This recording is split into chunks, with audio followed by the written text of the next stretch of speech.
Нет, мама, удивительно. Оставить мужа, отца своего ребенка, и вы хотите, чтобы она была спокойна? Неспокойно. А что сделано, то сделано. И если я, мать, не только допустила, но радуюсь тому, что моя дочь бросает мужа, значит, стоит он того. Надо не печалиться, а радоваться, что можно освободиться от такого дурного человека. Освободиться от такого золота. Мама, зачем вы говорите так? Вы же знаете, что это неправда. Он не дурной, а напротив, удивительный, удивительный человек, несмотря на его слабости. Ну, именно. Удивительный человек, как только деньги в руках. Свои ли, чужие ли. Он никогда чужих не брал. Все равно женины. Так ведь он же отдал все свое состояние жене. Но еще бы не отдать, когда он знает, что он все промотает. Промотает, не промотает. Я только знаю, что нельзя разлучаться с мужем. Особенно с таким, как Федя. По-твоему, нужно ждать, пока он все промотает. И приведет в дом своих цыганок, любовниц.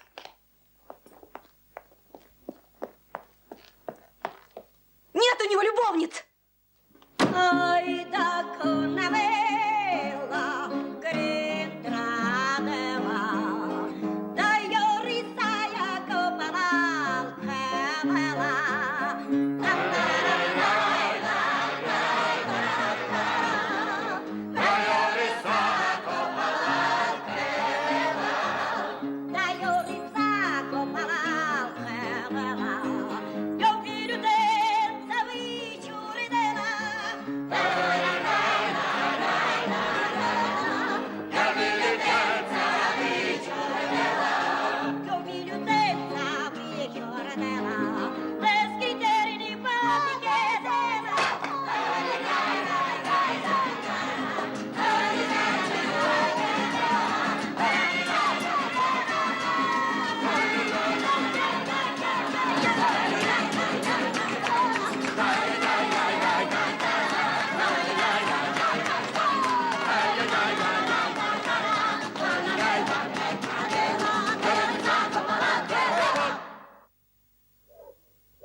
Федя,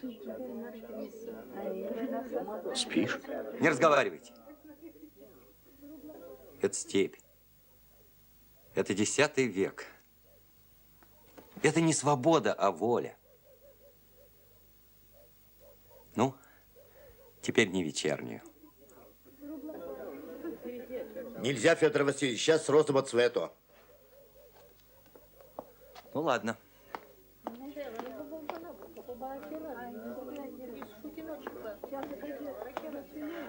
А потом не вечернюю.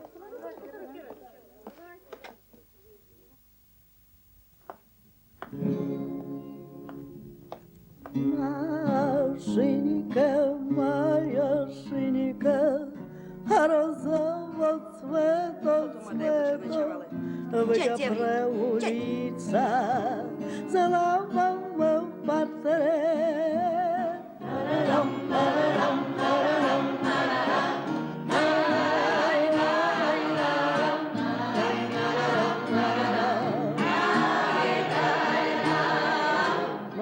Портретов, а тут таракана злава, да родная Москва, Москва бичевава.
У меня до вас большая просьба.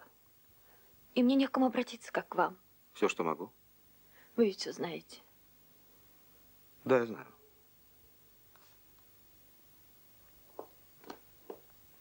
Да, он написал мне письмо, что считает все конченным.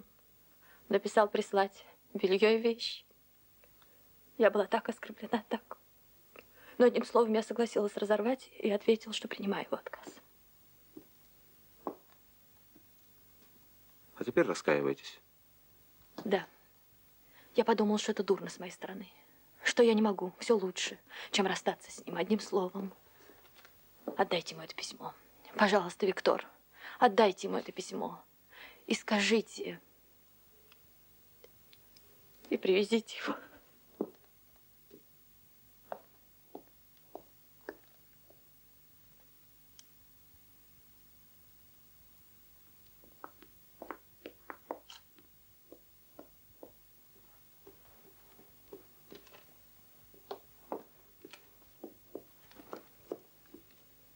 Вы удивляетесь, что я прошу именно вас? Нет. Впрочем, надо говорить правду. Да, удивляюсь. Но не сердитесь. Разве могу на вас сердиться? Я вас прошу, потому что я знаю, что вы любите его. Его и вас? Вы знаете это? Я знаю. Я вам все скажу. Я нынче ездила к Ефремову узнать, где он. Мне сказали, что они поехали к цыганам. И вот этого я боюсь. Это увлечение я боюсь. Знаю, что если вовремя удержать, он увлечется. Вот это-то и нужно. Так вы поедете? Разумеется, сейчас. Да, но где искать его? Он у цыган. Я сама была там. Я была у крыльца. Адрес вот, на конверте.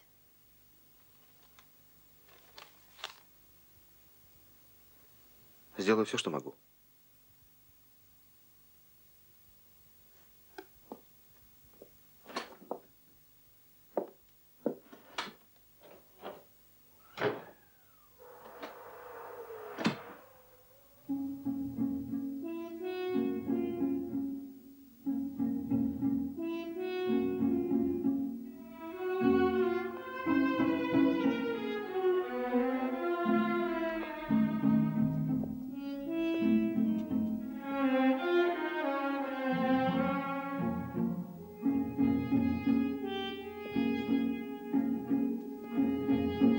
А Виктор Михайлович где? Уехал. Как уехал? Я просила его исполнить мою просьбу. Какую просьбу? Опять секрет. Трифон, ну возьмите. Не секреты. А просто просила его самому передать письмо Феде. Феде? Федору Васильевичу. Да, Феде. Я думала, что между вами все отношения кончены. Я не могу расстаться с ним. Опять все сначала. Я хотела. Я старалась, но не могу. Все, что хотите, но только бы не разлучаться с ним. Ты что же, хочешь вернуть его? Да! Опять впустить в дом эту гадину? Мама! Мама! Я прошу так не говорить про моего мужа. Он был Нет, муж. он теперь муж. Муж! Мод, пьяница, развратник. И ты не можешь с ним расстаться. За что вы меня так мучаете? Мне и так тяжело. А вы точно нарочно хотите. Я мучаю? Не могу я видеть этого. Так я уеду. Я вижу, что вы этого хотите. Что я вам мешаю. Не могу я жить. Ничего у вас не понимаю. Все это по-новому?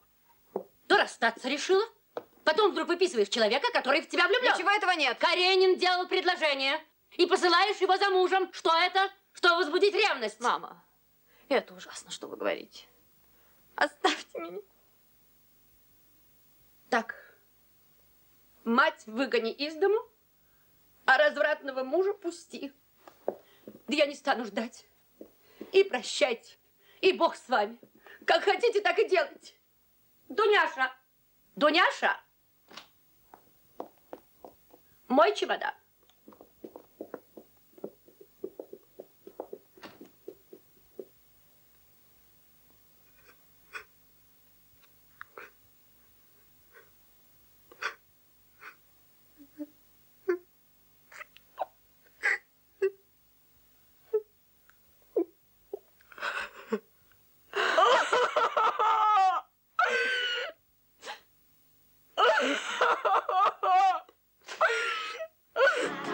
И это хорошо.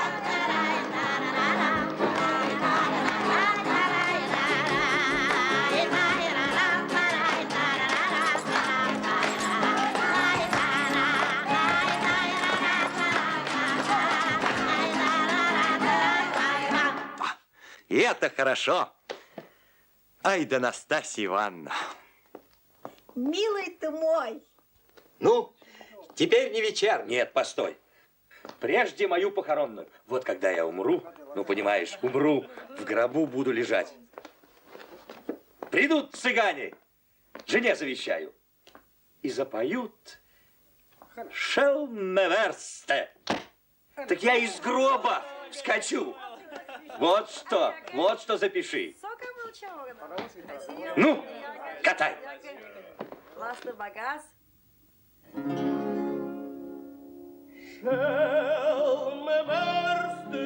Schelme verste, ciao progio. Ainicai para pescnala cio.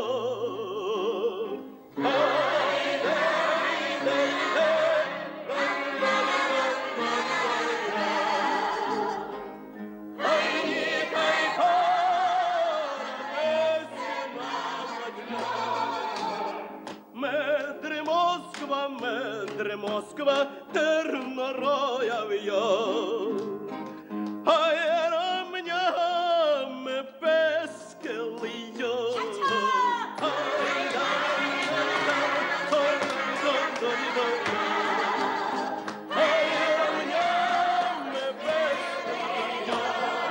Я да сиво, сивая коле, я не дивлюсь терпах.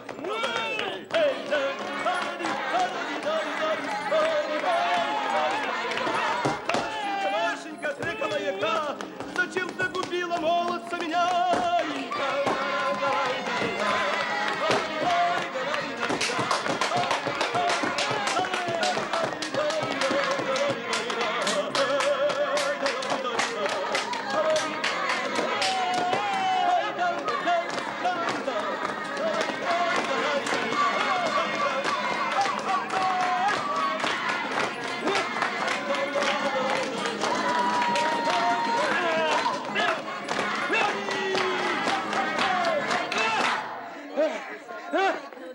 Ну, каково? Молодец, настоящий цыганка.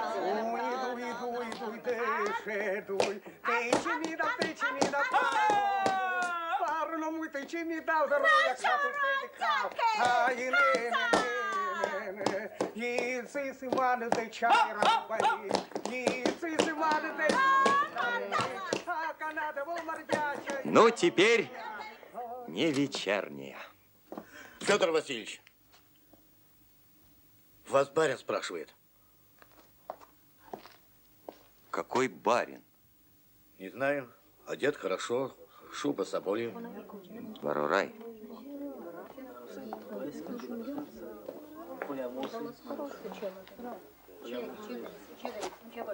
Ну что ж, зови. Кто это к тебе? Сюда. Черт его знает, кому до меня дело.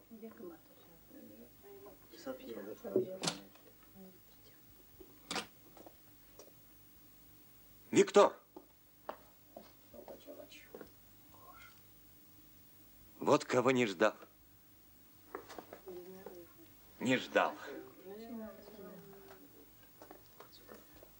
Федя. Иди раздевайся. Позволь, нет. Каким ветром тебя сюда занесло? Ну, садись.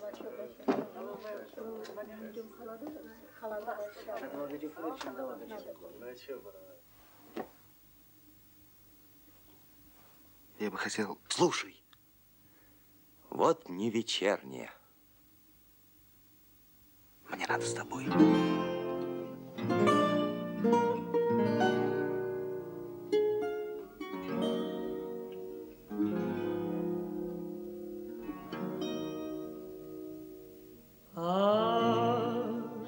Да, и не вечерняя, и не вечерняя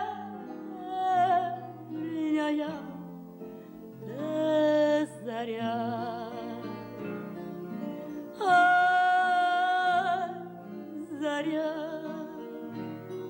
ай да зорька,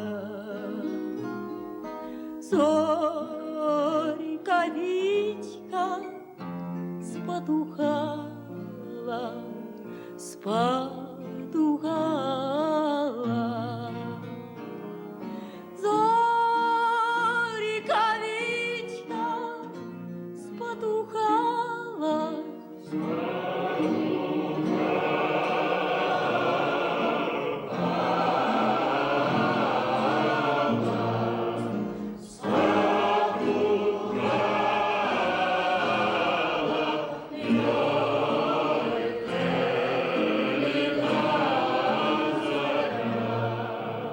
ай да, и вы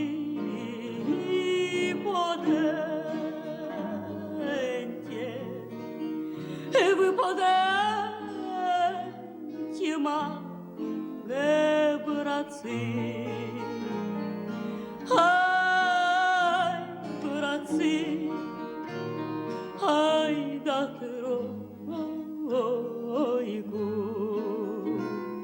тройку малых серапеги, серапеги.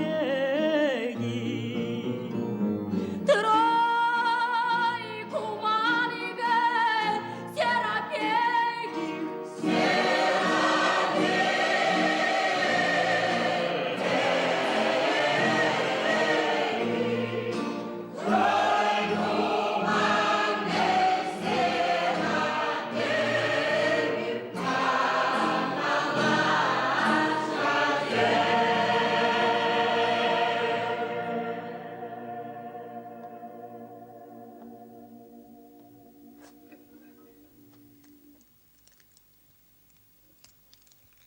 Вот это она.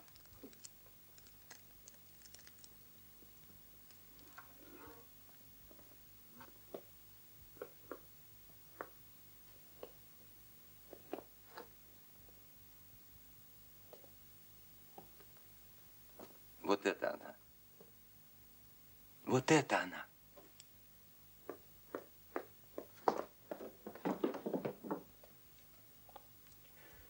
Удивительно. И где же делается то все, что тут высказано? И зачем человек может доходить до такого восторга, а нельзя продолжать? Да, очень оригинально. В сущности... Да не оригинально, а это настоящее. В сущности, это просто, но только ритм. Ах, как хорошо. Je voudrais vous parler sans témoin. О чем? Je viens de chez vous. Votre femme m'a chargé de cette lettre. Et puis...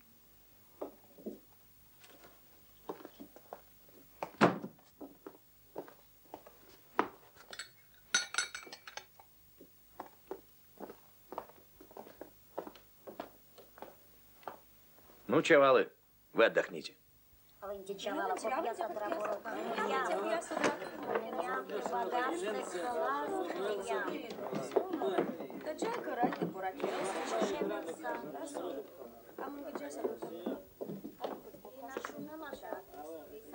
Карик. Ты хотел троша рода тагадеджан. Начала в мам. Джада тырмаракирава. Уджа. Джа, оставь. Джа, просто датыр.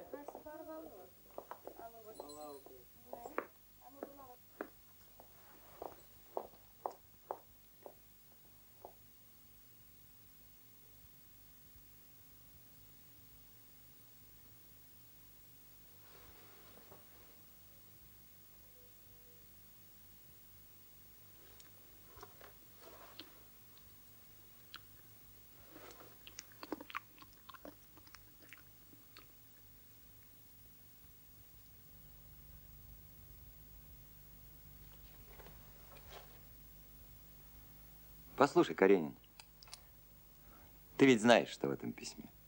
Знаю. И хочу сказать... Постой. Ты только не думай, что я пьяный, мои слова невменяемы. То есть я невменяем. Я пьян. Но в этом деле вижу все ясно.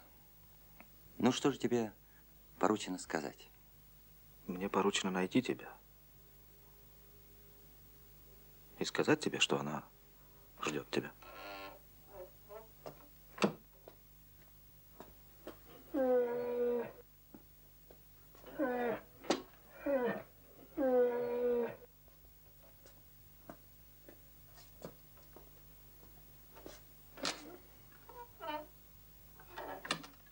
Мне поручено. Она просит тебя все забыть и вернуться. Почему ты? Елизавета Андреевна прислала за мной и просила меня. Но не столько от имени твоей жены, сколько сам от себя прошу тебя. Поедем домой. Ты лучше меня. Какой вздор. Лучше меня нетрудно быть, я негодяй. А ты хороший человек. И вот от этого самого я не изменю своего решения. Да не от этого, а просто не могу, не хочу. Ну как я поеду? Поедем теперь ко мне. Я скажу, что ты вернешься, и завтра... А завтра что? Все буду я, а она. Зуб лучше сразу выдернуть. Я ведь говорил, что если я опять не сдержу слова, то чтобы она меня бросила.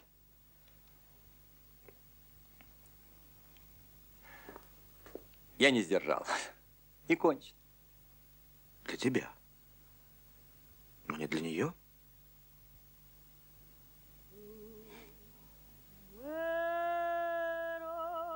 Удивительно, чтобы ты заботился о том, чтобы наш брак был не нарушен.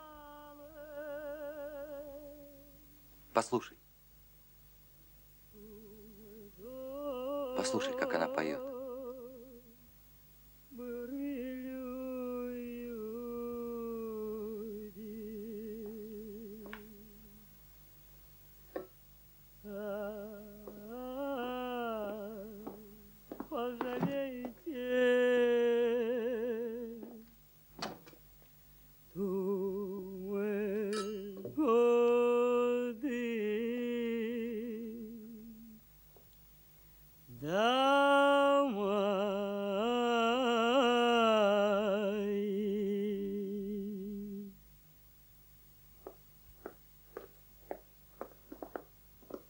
Повеличать бы.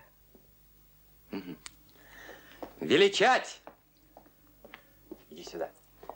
Величать! Виктор Сударь Михайлович. Но может быть прелестнее, когда любовь твоя друзей встречает с песнями цыганская семья. Бокалы наливаются, в них отблеск янтаря, и лица разгораются, как вешняя. заря.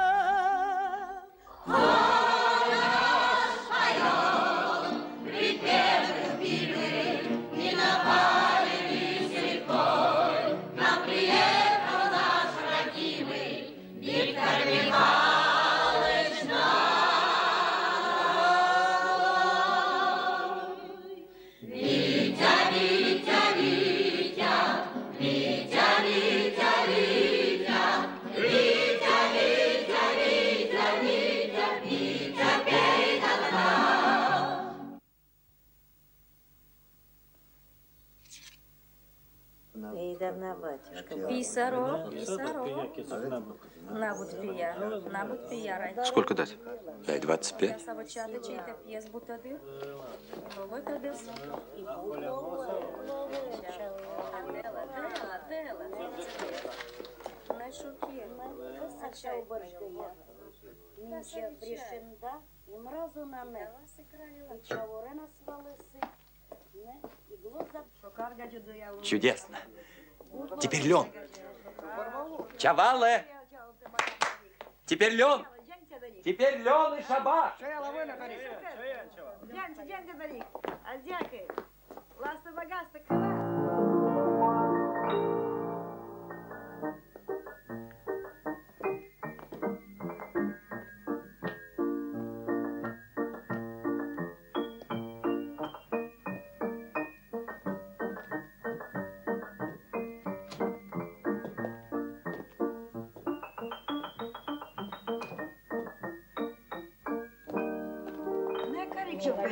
Кай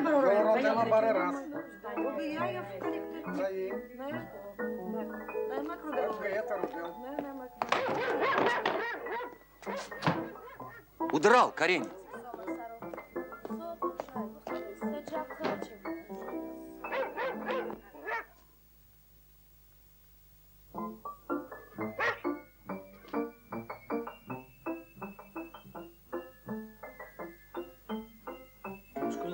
Таджалка бангада гадю чавала дарай. Хыны яму жама. Авантик хыре.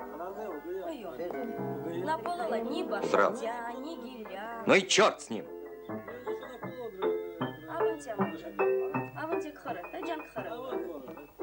Хыны ям сарай.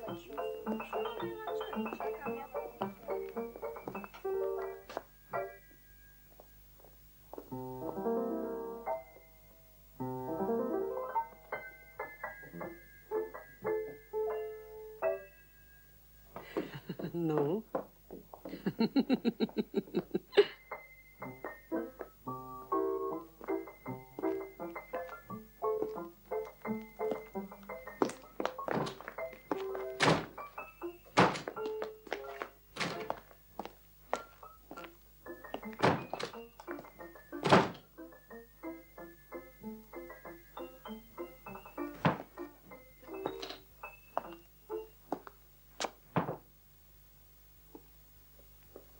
Ах, Маша, Маша, как ты мне разворачиваешь нутро все.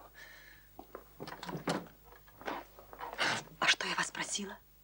Что? Денег. На, возьми. Вот разберись тут. Мне открывает небо, а сама на душки просит. Ведь ты же ни черта не понимаешь того, что ты сама делаешь.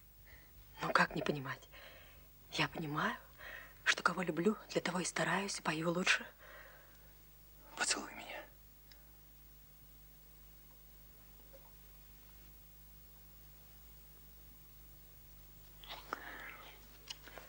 Ой! Иди. А меня любишь? Видно, что люблю. Ведь я женат, а тебе хор не велит.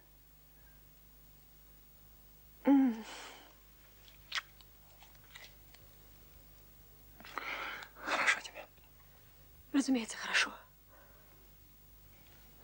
Когда хорошие гости, и нам весело.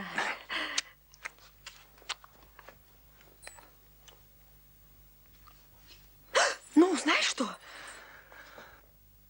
Только по сих пор.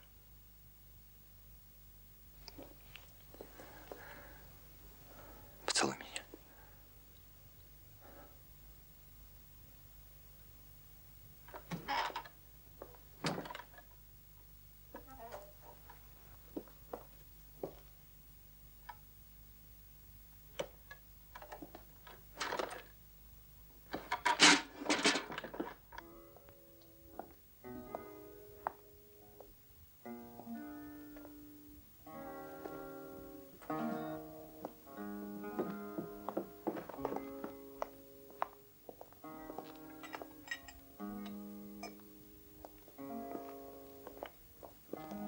ти як, Геро? За суття. Дайте совел.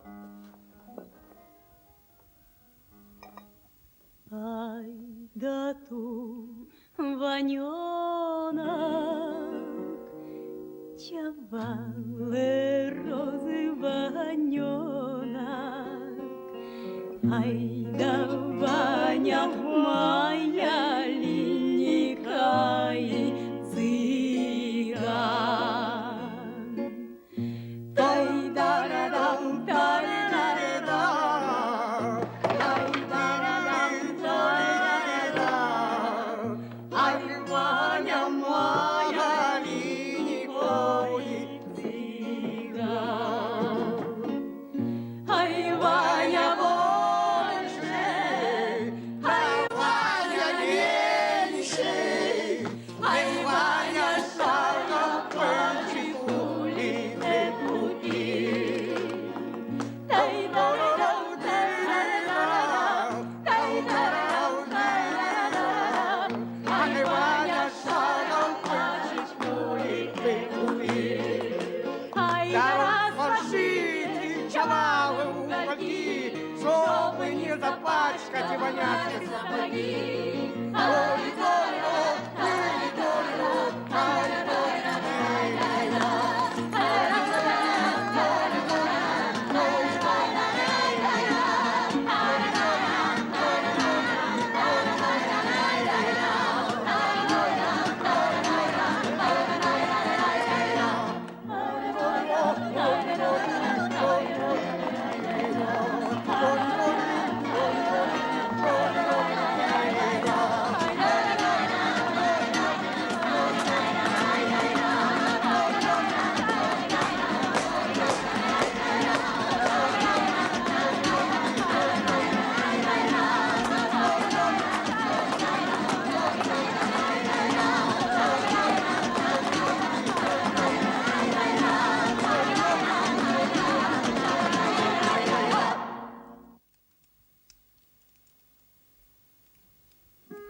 Поцелуй меня.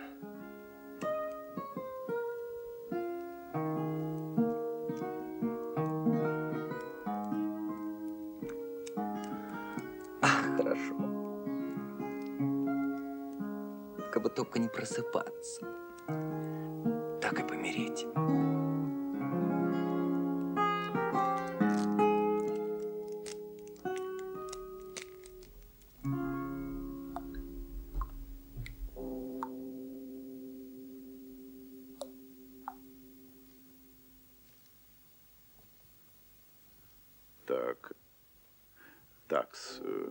Через каждые полчаса менять, если он не спит.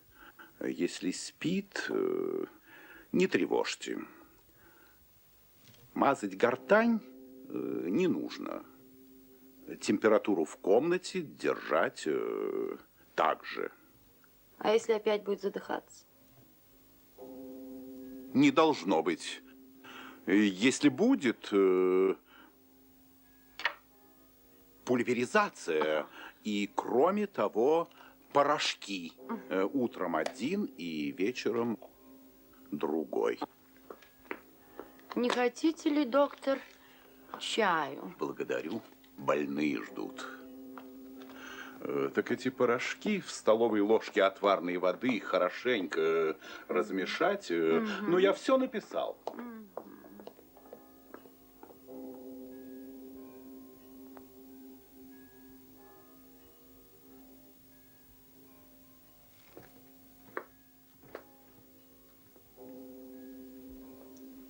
Он так мил теперь. Как только стало ему лучше, он сейчас же стал улыбаться. И болтать.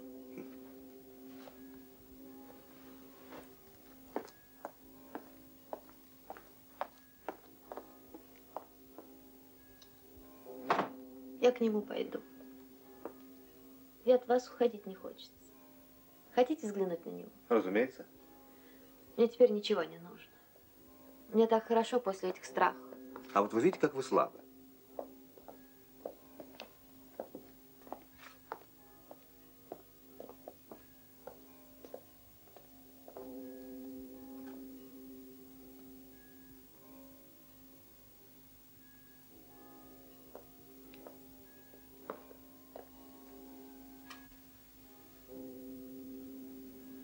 что насупился?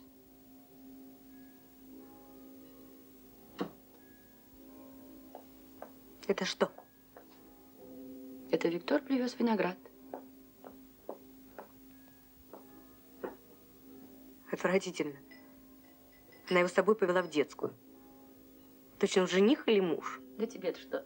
Из чего ты кипятишься? Или ты за него замуж собралась? Я за этого? Да лучше не знаю, за кого выйду, чем за него. Да никогда мне это и в голову не приходило. Мне только противно, что Лиза после Феди может так сближаться с чужим человеком. Какой же он чужой? Друг детства. И от чего ей не полюбить и не выйти замуж за Виктора? Это было бы ужасно. Отвратительно.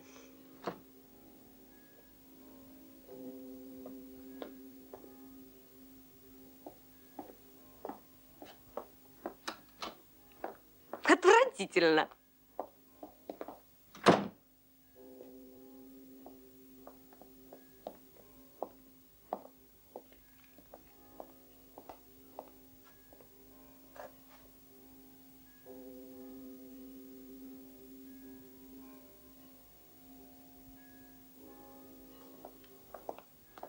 Что с ней? Право не знаю.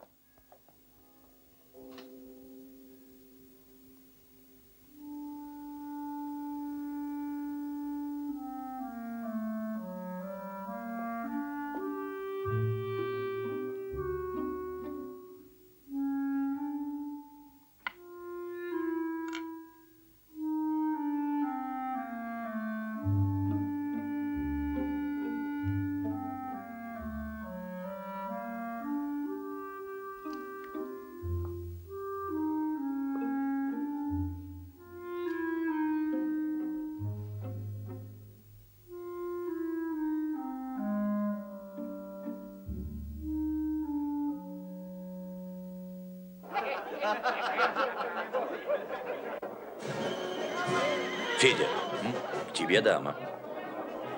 Кто это? Не знает кто. Проводи ее. Да постой, я сам посмотрю.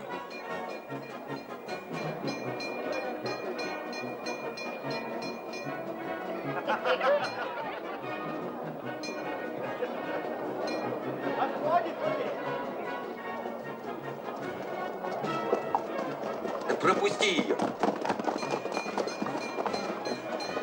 Как это ты? Пойдем, осторожней.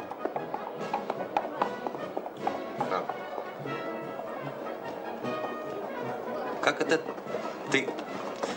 Пойдем сюда. Экий счастливчик. Что его бабы любят? Да бог с ним.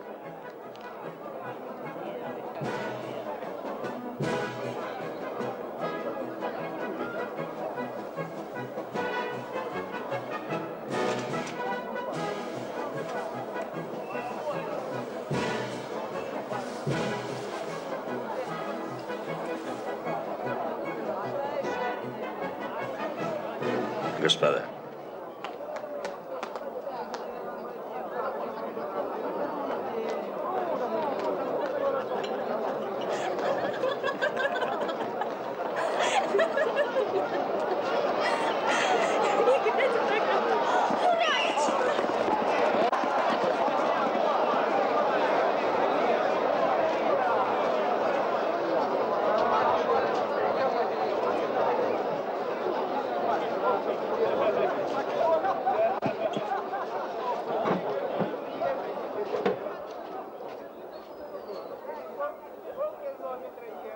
Федя. Федь, прости, если тебе неприятно. Но ради бога, выслушай меня. Слушай. Федя, вернись домой.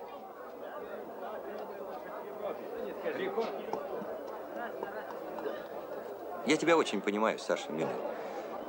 И на твоем месте я бы сделал то же. Постарался бы как-нибудь все вернуть к старому. Но на моем месте, если бы ты милая и чуткая девочка, как это ни странно сказать, была бы на моем месте, ты бы, наверное, сделала то, что я. То есть ушла бы. Перестала бы мешать чужой жизни. Как мешать? Разве Лиза может жить без тебя? Милый Саша, голубушка, может. Может, и еще будет счастлива и гораздо счастливее, чем со мной. Никогда. Это тебе кажется. Да и не в том дело. То есть не то, что не в том дело, а главное дело в том, что я-то не могу. Знаешь, толстую бумагу перегибать так и этак. 100 раз перегнешь, и она все держит, а перегнешь, 101 разойдется. Вот так между мной и Лизой. Мне слишком больно смотреть ей в глаза. И ей так же, поверь. Нет. Говоришь нет, а знаешь, что да.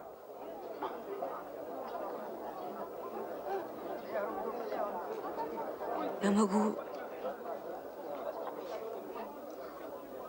только по себе судить. Если бы я была на ее месте, и ты бы ответил то, что отвечаешь, это было бы ужасно для меня. Да. Для тебя.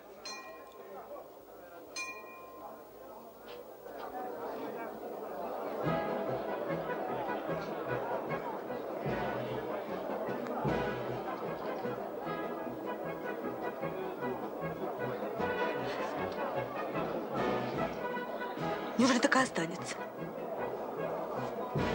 Должно быть.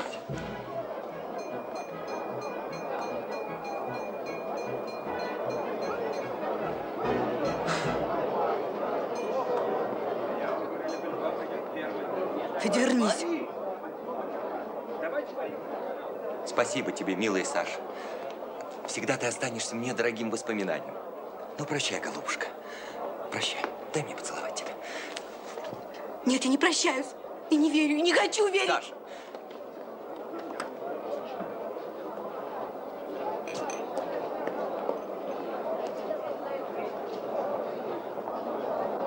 Федя! Ну так слушай. Только слово, что то, что я скажу тебе, ты никому не скажешь. Даешь слово? Разумеется. Ну так слушай. Саша,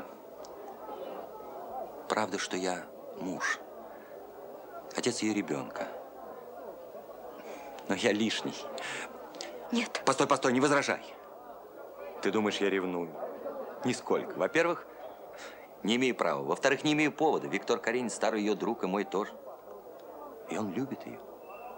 И она любит его. Нет. Любит. Как может любить честная женщина, которая не позволяет себе любить никого, кроме мужа. Но она любит. И будет любить, когда препятствие это будет устранено. И я устраню его. И они будут счастливы. Федя, не говори так. Ты ведь знаешь, что это правда. И я буду рад их счастью. И лучше я ничего не могу сделать. Хорошо, хорошо. И не вернусь, и дам им свободу, и так и скажи. И не говори, и прощай. Прощай. Да обе лошади хорошо, дело в ездаке.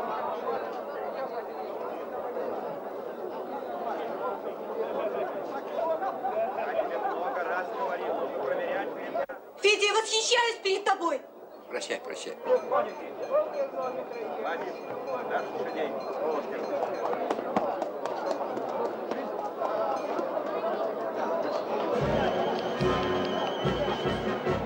Чудесно, прекрасно.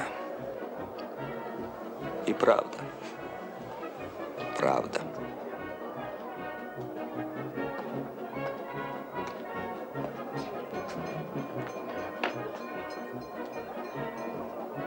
Как же устроил? Чудесно. И божилась, и клялась побывать к нему на час. Где же все? На трибунах? Заезд Ля Бельбоа? Отлично. Пойдем побываем-ка и мы на час.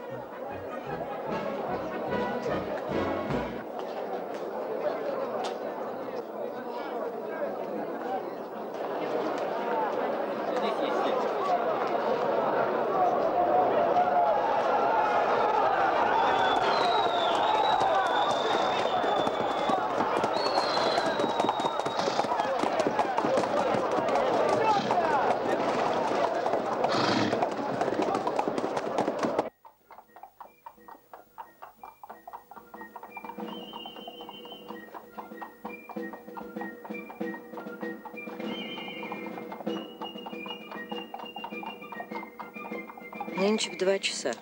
Стало быть, сейчас она приедет ко мне. Я обещала Виктору принять. Но понимаете мое положение?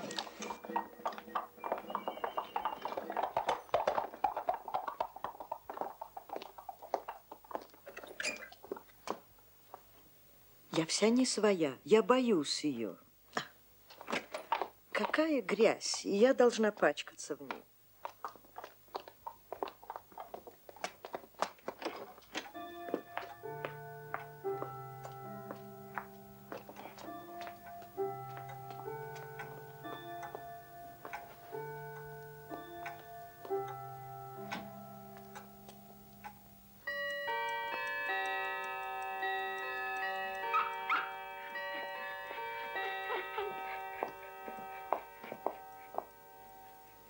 J'espère que je ne force pas la consigne. Вы знаете, что vous êtes toujours le bienvenu, а теперь нынче особенно. Вы получили мою записку? Получила. Вот мой ответ. Что вы думаете? Скажите, что, по-вашему, как надо? Вы говорили с Виктором? Да, я говорил с ним. И я думаю, что он любит ее. Привык любить так. Любовь эта взяла такую власть над ним. Ах, мой друг, но почему же в наше время любовь могла быть любовью чистой, любовью дружбой, которая идет через всю жизнь? Нет, он женится на разведенной. Он будет встречать мужа своей жены. Теперь новое поколение уж не довольствуется идеальными отношениями. La possession de l'âme ne leur suffit plus.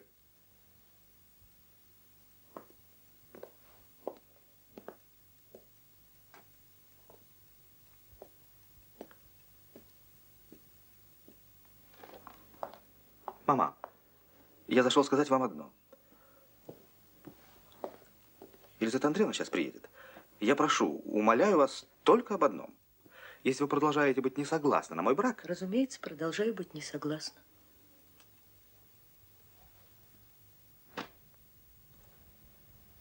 То я прошу, умоляю вас об одном.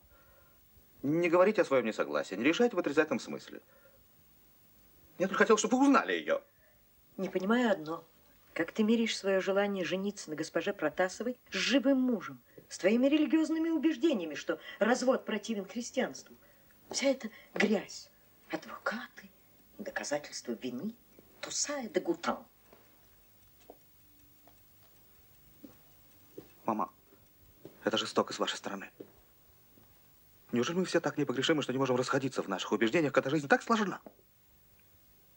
Мама, за что вы так жестоки ко мне? Я люблю тебя. Хочу тебе счастья. Сергей Дмитриевич. Ну, разумеется, вы хотите ему счастья. Но нам с нашими сединами уже трудно понимать молодежь. Особенно трудно матери, приучившей себя к мысли о своем счастье для сына. Все женщины так. Разумеется, ты можешь сделать это. Vous êtes déjà majeur. Но ты погубишь меня. Не узнаю вас, это хуже, чем жестокость. Перестань, Виктор. Мама говорит всегда хуже, чем делает.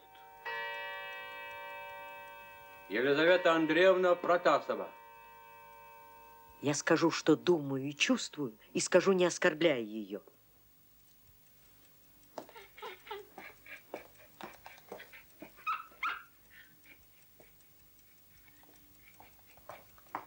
Я ухожу, мама, пожалуйста. Простите.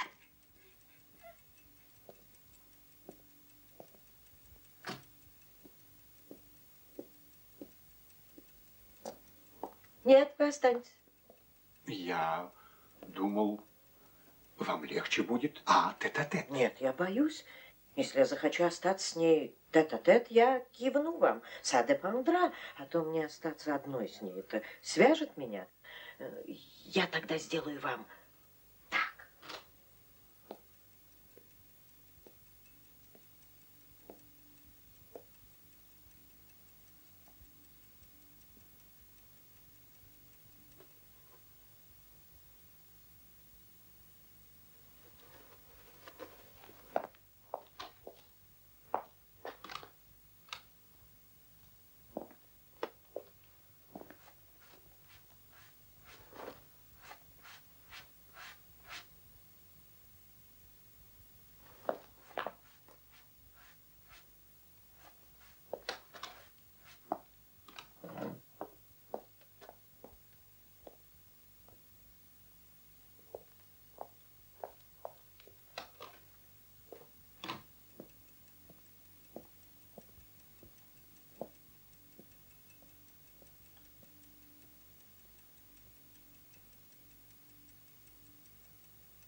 Моя племянница Нелли мне часто говорит про вас.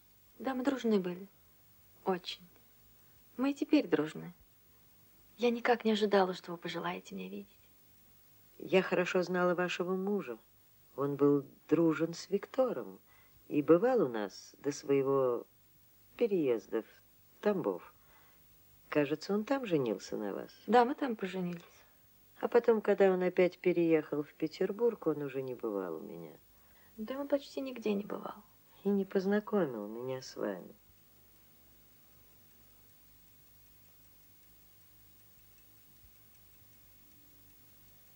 Последний раз я встретил вас у Денисовых на спектакле. Очень было мило. И вы играли. Нет. Да. Как же помню. Я играла.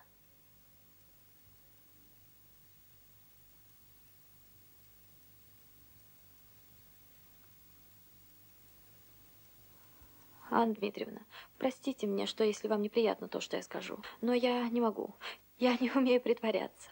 Я приехала, потому что Виктор Михайлович сказал, потому что он, то есть потому что, ну, вы меня хотели видеть. Лучше все сказать. Мне очень тяжело.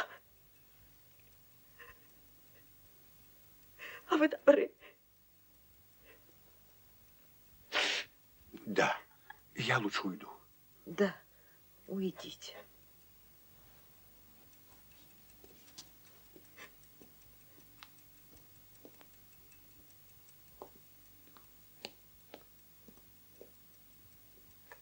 Послушайте, Лиза. Лиза? Не знаю, да и не хочу знать, как вас по отчеству. Андрей. Все равно. Все равно, Лиза.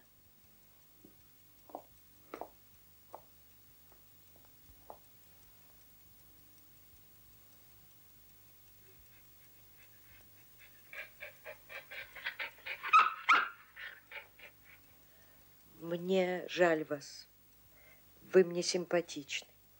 Но я люблю Виктора. Я знаю его душу, как свою. Это гордая душа. Он был горд еще 7-летним мальчиком. Горд не именем, не богатством, но горд своей чистотой, своей нравственной высотой. Он чист, как девушка. Я знаю. Он никого женщин не любил. Вы первая. Не скажу, что я не ревную к вам. Я ревную. Но мы, матери, у вас еще маленькая, и вам рано. Мы готовим себя к этому. И я готовилась, чтобы отдать его жене и не ревновать. Но отдать такой же чистый, как он. Простите, я знаю, вы не виноваты, но вы несчастны.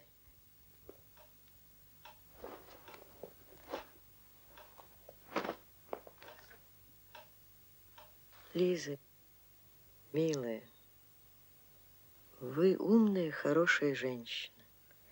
Если вы любите его, то вы хотите его счастья больше, чем своего. И вы не захотите связать его и заставить раскаиваться, хоть он и не скажет, никогда не скажет, но будет страдать. Я знаю, что не скажет. Я говорила ему. Я думала об этом. Я говорила, будем друзьями, устройте свою жизнь, не связывайте свою чистую жизнь с моей несчастной. Он не хочет. Ну, давай накладывай на весы. Хорош. 90 пудов плюс 50. Ну, ребят, давай поторопимся. Ну, я пошел. Михеичу скажи, чтоб к вечеру была подвода. Ну, Митя, жду я тебя, Митя. Маракердем дых Я кукурироды, Акана. Так осел Ласкироширо погубил дочку единственную, бриллиантовую Девла. Не путаюсь, я люблю барина и больше Сидяч. ничего. И хор не бросаю, петь буду. Поговори еще. Я вот косу тебя повыдергую, шкура. Агнека. Скверный барин, мы тебя любили. Сколько мы тебя за даром пели. Тебя жалели. А ты что делаешь с нами? Погано делаешь. Джан, простан, сыгады. Джан, Маракирава, Джан, сыгады. Я сама к нему пришла. А теперь уведете, опять приду. Люблю его и все, и крепче всех ваших замков, моя любовь. Пентенеса Бакунеса! Путаешься с кем? С голышом путаешься! Чего с него взять? Нехорошо сделала, нехорошо. Джадатор, просто. Да вот не любил же, когда деньги-то были. Вот записал бы на хор 1010. Глядишь, и взял бы честью. Баня почтение. А научен тебя тацир.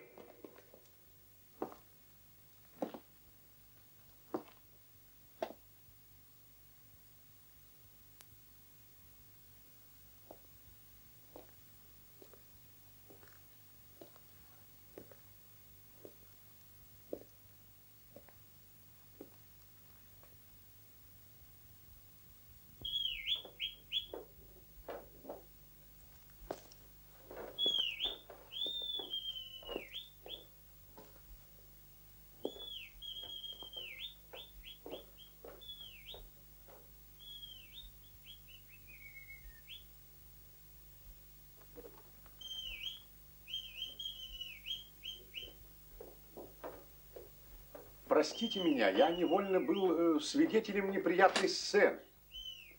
С кем имею честь? Князь Сергей Дмитриевич? Невольным свидетелем неприятной сцены я бы желал не слыхать. Но, услыхав, считаю своим долгом сказать, что слышал. Да.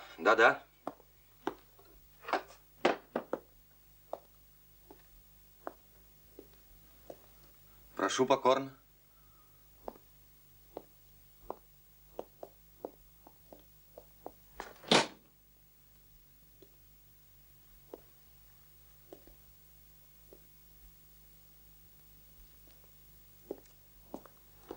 Благодарю вас за то, что вы мне сказали это. Это дает мне право объяснить вам эту сцену. То, что вы подумаете обо мне, мне все равно. Но я хочу вам сказать, что упреки, которые вы слышали этой девушке, цыганке, певице, несправедливы. Вот это мне хотелось вам сказать. Так что вам от меня угодно? Чем могу вам служить? Я, во-первых... Простите меня, князь, я стал в такое положение в обществе, что мое малое и давнишнее знакомство с вами не дает мне права на ваше посещение, если у вас нет до меня дела. В чем оно? У меня есть дело.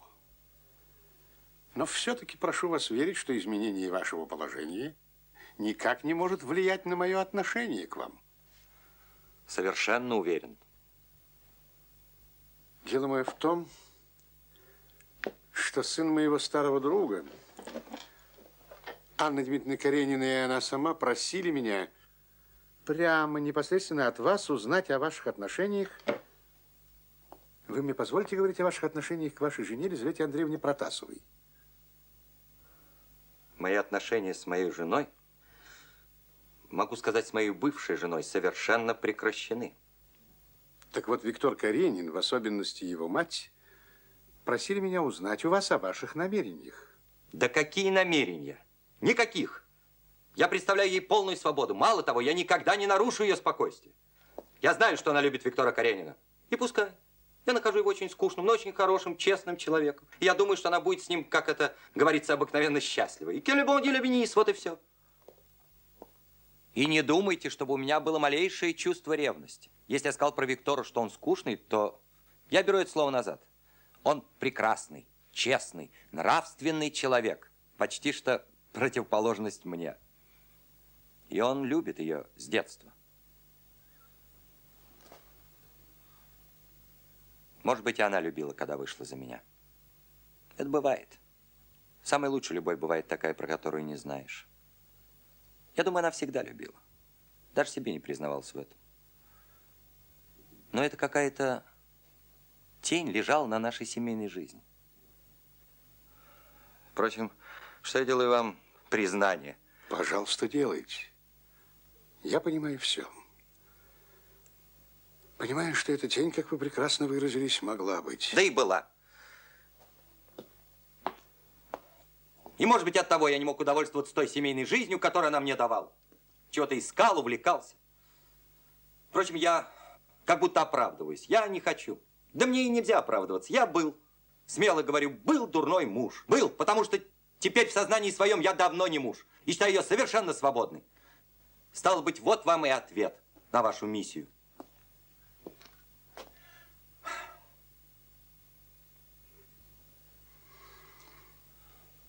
Да, но вы знаете семью Виктора и его самого.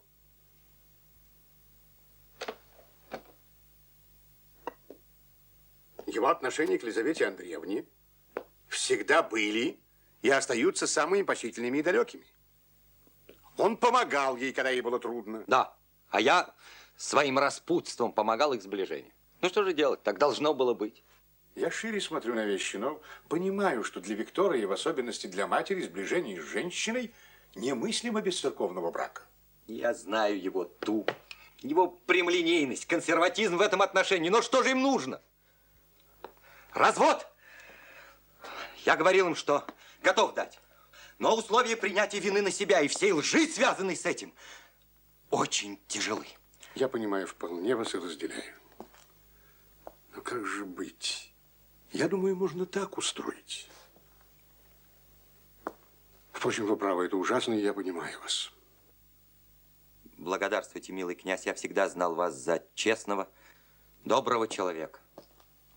Ну, скажите, как мне быть? Ну, что мне делать? Ну, войдите во все мое положение. Я не стараюсь сделаться лучше, я негодяй.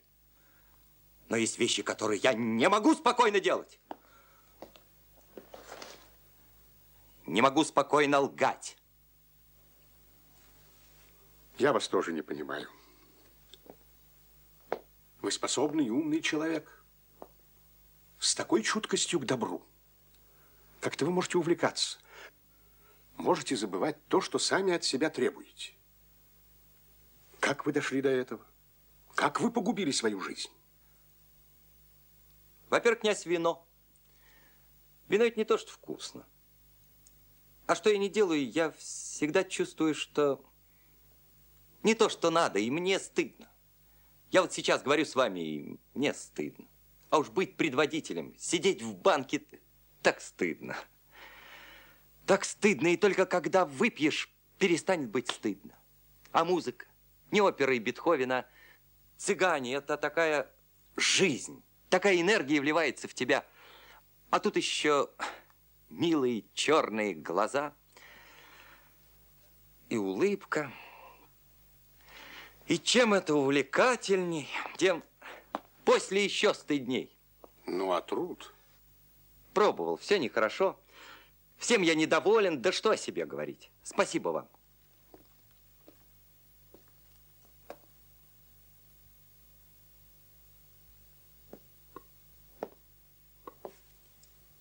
Так что же мне сказать? Скажите, что сделаю то, что они хотят. Ведь они хотят жениться, чтобы им ничто не мешало жениться. Разумеется. Сделаю. Скажите, что, наверное, сделаю. Когда же? Постойте. Ну, скажем, 2 недели. Довольно?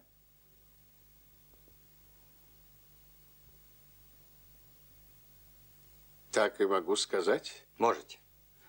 Прощайте, князь. Еще раз благодарю вас.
Протасов, я войду.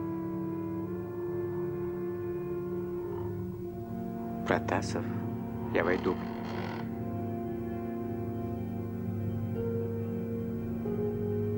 Протасов. Я войду, Протасов. Они хотят тебя унизить. А ты им покажешь, кто ты. Себя убьешь револьвером, а их великодушием. Я понимаю тебя. Я все понимаю, потому что я гений. Ты хочешь ответить на их требования? Я тебе скажу, как. Я всегда говорю прямо и действую решительно. Я не стану удерживать тебя. И жизнь, и смерть для гения безразличны. Я умираю в жизни и живу в смерти.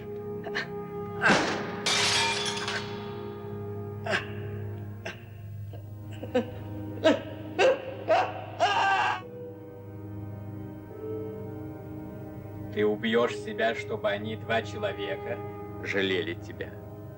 А я убью себя за тем, чтобы весь мир понял, что он потерял. Ну, еще рано. Протасов. Протасов. Протасов. Давай выпьем, Протасов.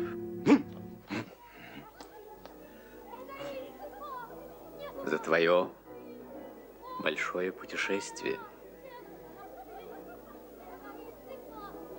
Принес?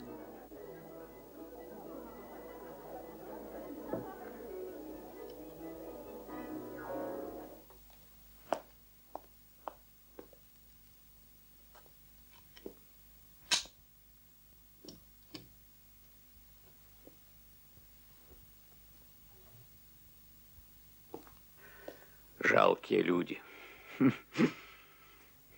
Копошатся, хлопочут и не понимают. Ничего не понимают. Это не тебе, это я так высказываю свои мысли. А что нужно для человечества? Очень мало. Ценить своих гениев. Они всегда их казнили, гнали, мучили. Нет, я не буду вашей игрушкой. Я вас выведу на чистую воду! Нет, лицемеры! Уйди, пожалуйста. Уйти? Пожалуйста.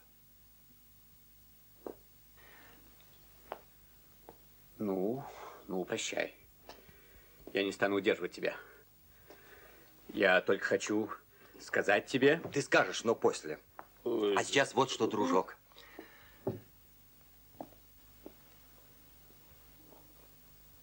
Отдай вот это хозяину. И спроси у него письмо и посылку на мое имя. Пожалуйста. Хорошо.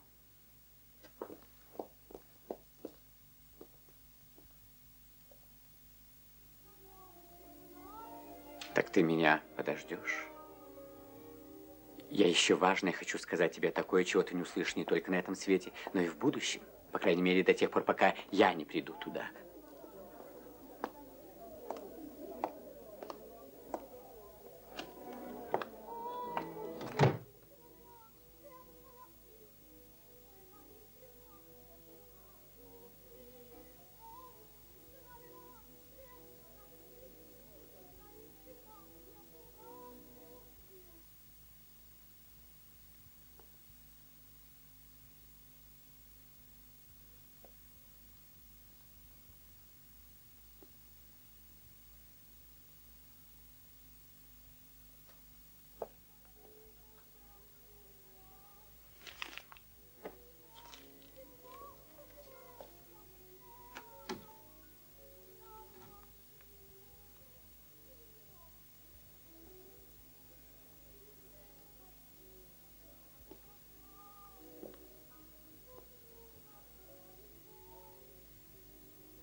Все отдать? Ну, сколько нужно?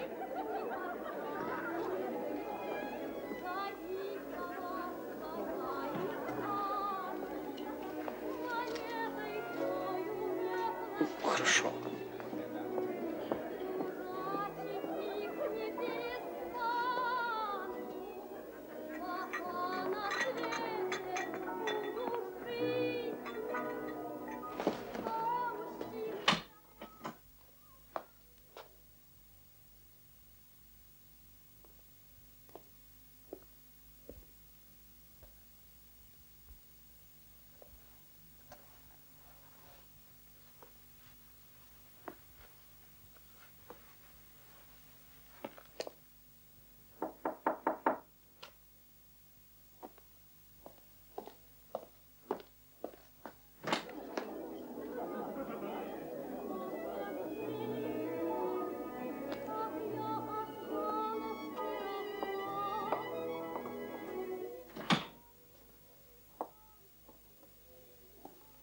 Была у тебя, у Попова, у Афремова.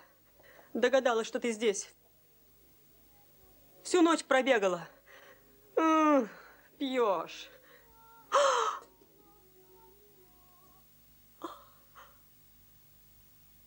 Дурак.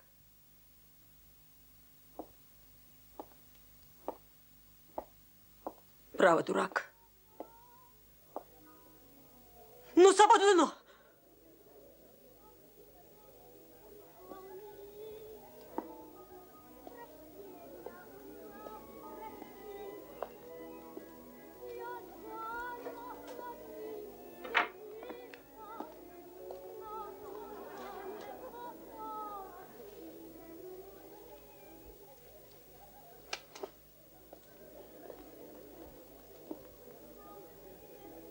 Неужели ты в самом деле?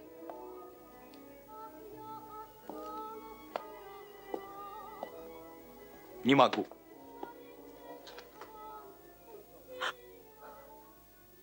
А меня-то нет разве? Безбожник. Безбожник! А меня-то нет разве? Меня-то ты не пожалеешь, обо мне-то ты не подумал, меня-то ты не пожалеешь!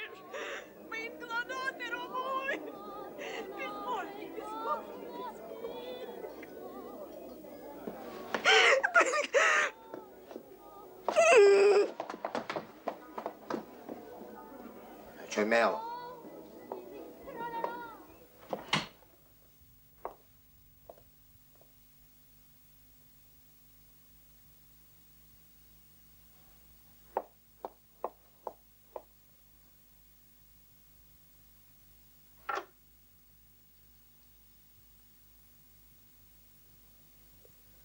Ах, Федор Васильевич, грех.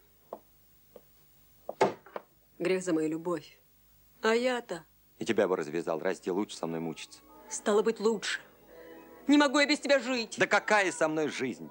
Поплакала, да и прожила бы. И совсем не плакала бы. Ну и черт с тобой, коли ты меня не жалеешь. Маша, дружок, ведь я хотел лучше сделать. Себе лучше. Ну как же себе лучше, коли бы я себя убил? Разумеется, лучше. Ну что тебе нужно? Ну ты скажи.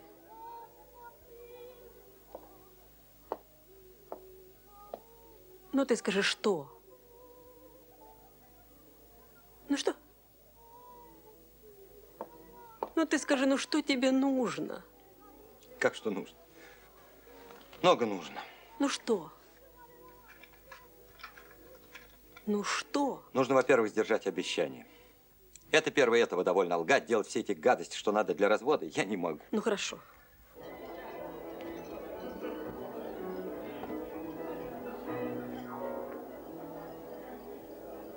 Ну уж хорошего-то в ней мало, коли она тебя бросила.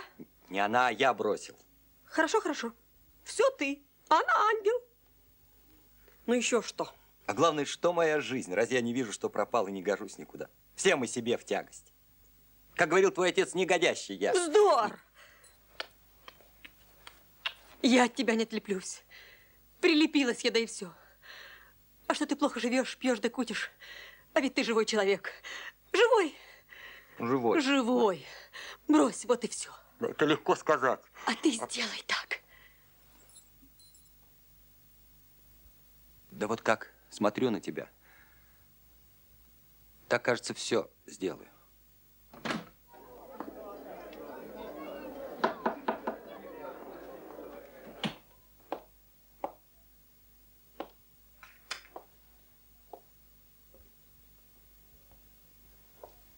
И сделаешь.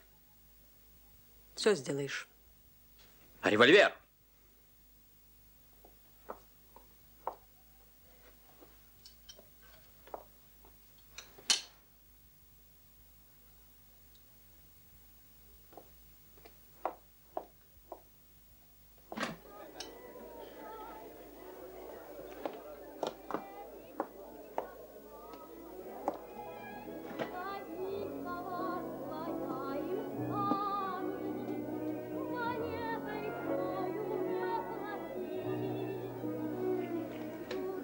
Я не стану колебаться, думать.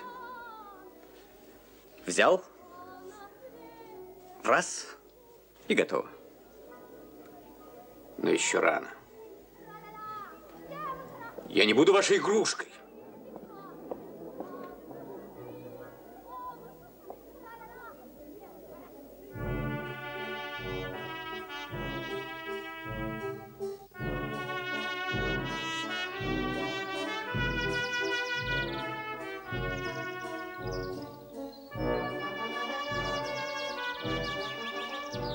Я просил секретаря съездить сегодня же к Федору Васильевичу с прошением и не уезжать, пока он не подпишет. Он так определенно обещал, что я уверен, что он исполнит обещание.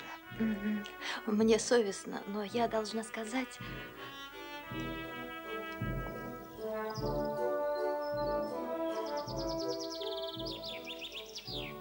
Я должна сказать, что то, что я узнала про эту цыганку,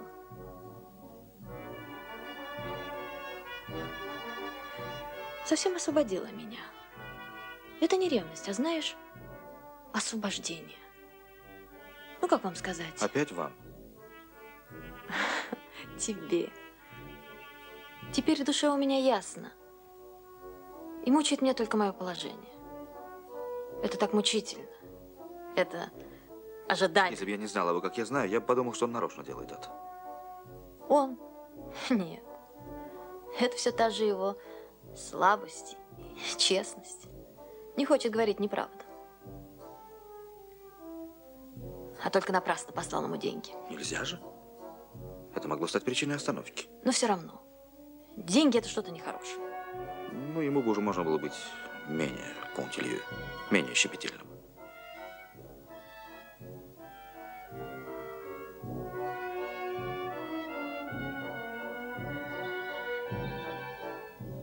Мика, ну что такое? Мика, ну давай покурим птичек. Ну смотри. Вот так. Вот. Ну, иди. Какие мы делаемся эгоисты. Да, каюсь. Ты сама виновата. После этого ожидания, этой безнадежности, я теперь так счастлив. А счастье делает эгоистом. Ты виновата. Ты думаешь, что ты один? Я тоже. Я чувствую, что я вся полна. Я купаюсь в своем счастье. Все. И Мика поправился. И твоя мать меня любит. И главное, я люблю.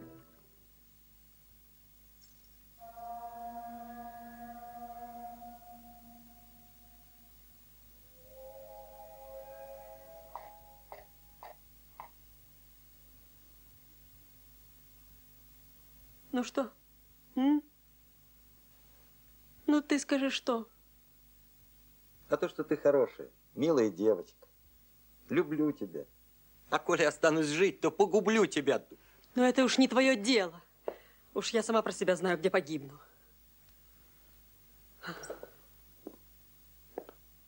Уедем. Уедем и будем жить во славу.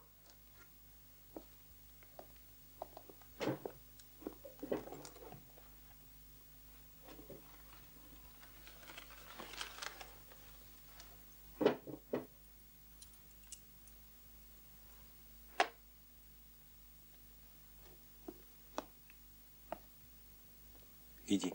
Я сейчас. Иди. Я у ворот буду.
Федя?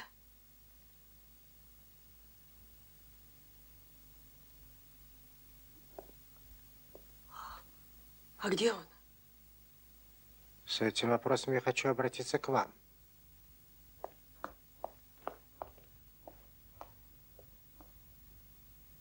Федя? Федя!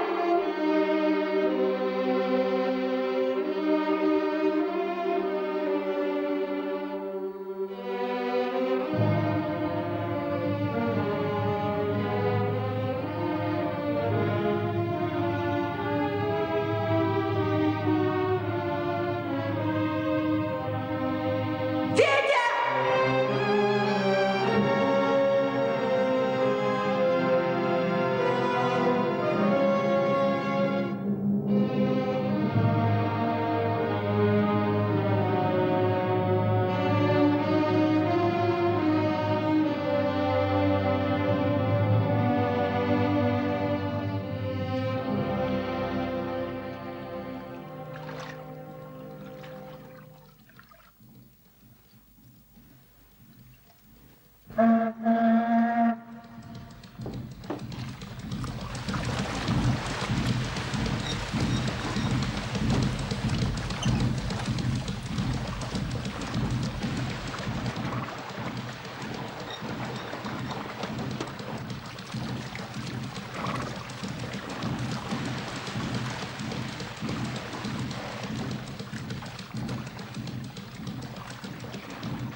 Лиза и Виктор, обращаюсь к вам обоим. Не буду лгать, называя вас милыми или дорогими. Это я посторонний. Теоретически люблю вас обоих, особенно Лизу, Лизоньку, но в действительности больше, чем холоден. Но к делу. Лгать, играть гнусную комедию, давая взятки в консисторию, и вся эта гадость невыносимо противна мне. Как я не гадок, но гадок в другом роде, а в этой гадости не могу принять участие, просто не могу. Другой выход, к которому я прихожу, самый простой. Вам надо жениться, чтобы быть счастливыми. Я мешаю этому, следовательно, я должен уничтожиться. Должен уничтожиться. Я и уничтожаюсь. Когда вы получите это письмо, меня не будет. По скриптум, очень жаль, что вы прислали мне деньги на ведение дела развода. Это неприятно, не похоже на вас. Ну, что делать? Я столько раз ошибался, можно и вам ошибиться. Деньги возвращаются. Об одном прошу, не сердитесь на меня и добром поминайте меня.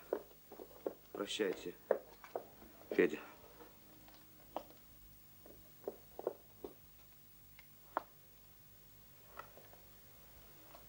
Он убил себя, да?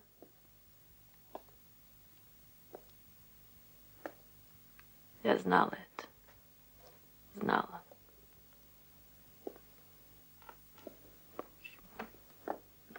Лиза. Лиза! Неправда. Неправда, что я его не любила. Люблю.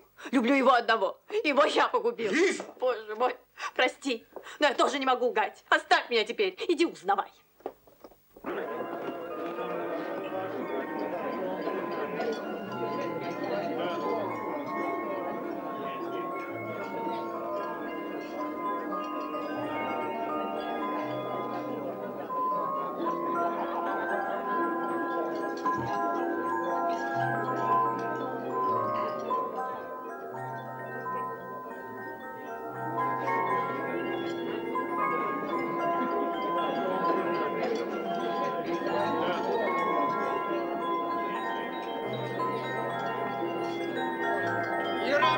Обожди, я сам.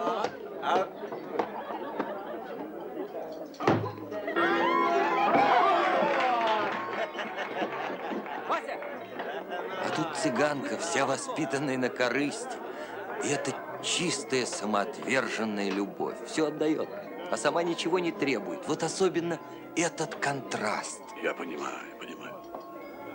Да это у нас в живописи валюр называется. На, получи. Валюр называется. Только тогда можно сделать вполне ярко-красный, когда кругом... Ну да не в этом дело. Я понимаю, понимаю. Моя жена – идеальная женщина. Но что тебе сказать? Не было изюминки. Ну, знаешь, Вася изюминка. Не было игры в нашей жизни. А мне надо было забываться. Без игры не забудешься. А потом я стал делать гадости.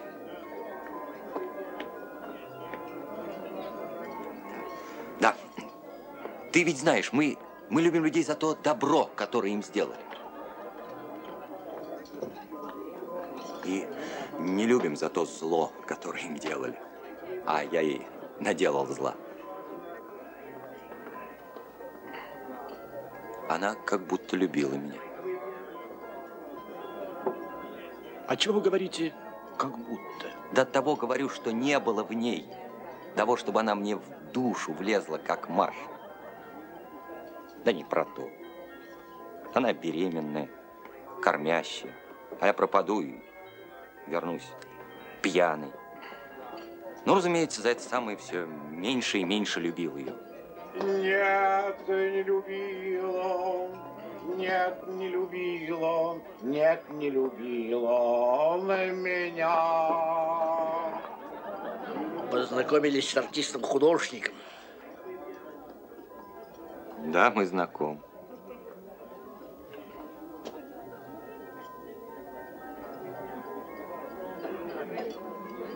Что ж, портрет кончил? Да нет, расстроилась. Мы вам не мешаем. Тайны. Так я не мешаю. Продолжайте. Я-то уж вас не нуждаюсь.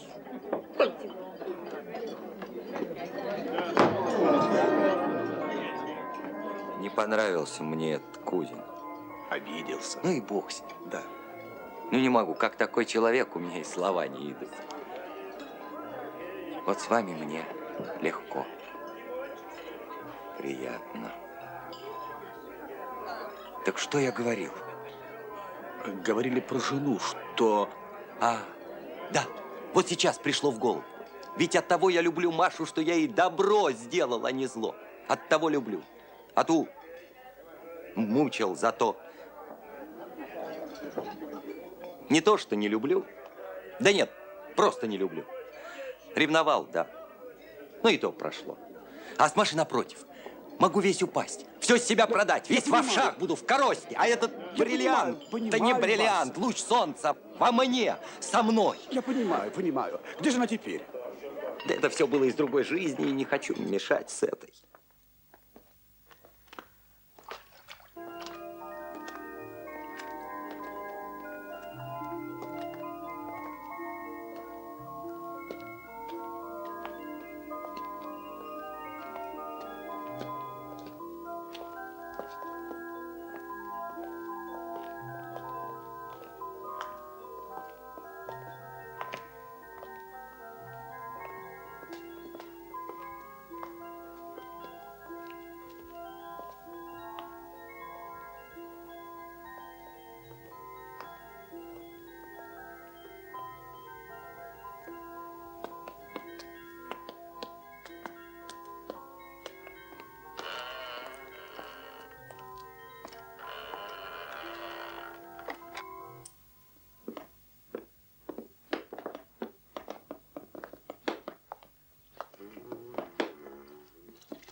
Здравствуй.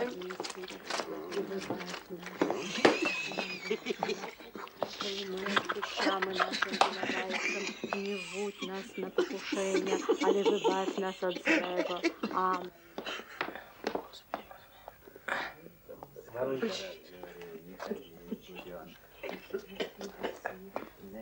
Нету горя. Сейчас дам. Ну, чего ты? Привиделась, ей привиделась.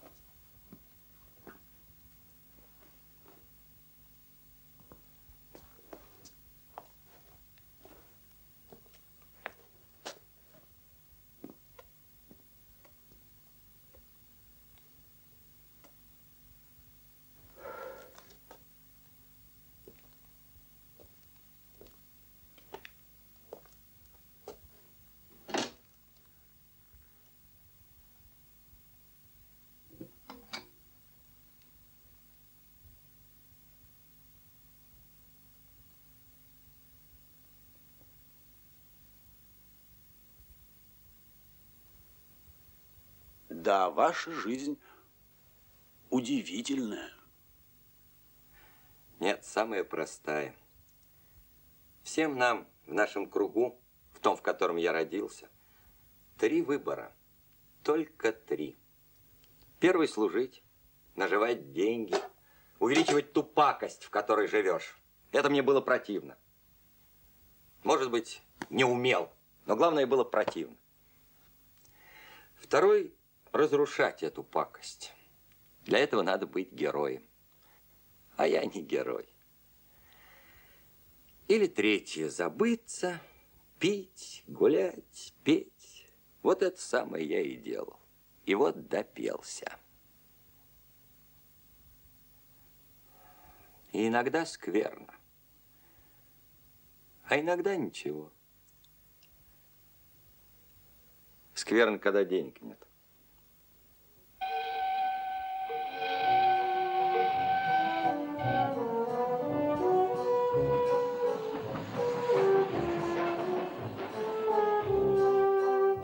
Теперь уж едет со станции.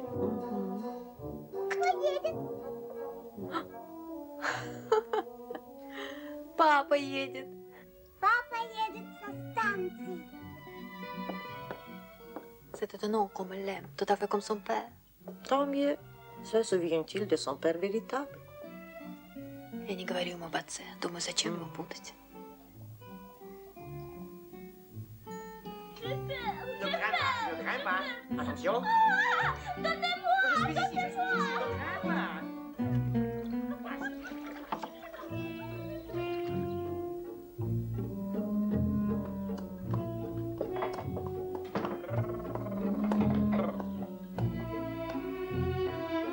Кто-то с ним, дама в шляпе. Мама! Я ее 100 лет не видела.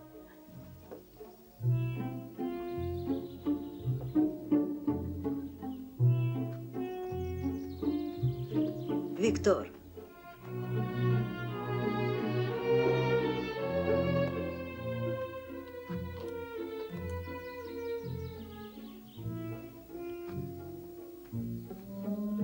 Ну, Мика. А, Мика. Как похож. Какой молодец. Только бы не все наследовал. Сердце отцовское. Но не слабость. Как он вырос в нашей памяти. Ну, Виктор, привез шерсть. Привез. Конь. На. Конь. Вот шерсть, вот одеколон, а вот письма. Прошу. А вот конверт казенный. На имя Лизы. Отдай маме. А? Отнеси маме.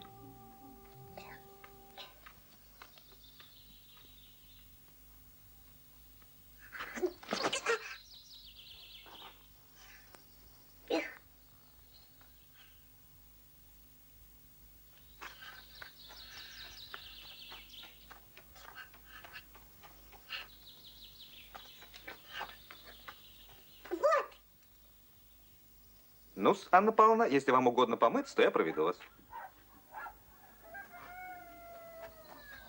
Мне и самому нужно почиститься, а то сейчас обедать.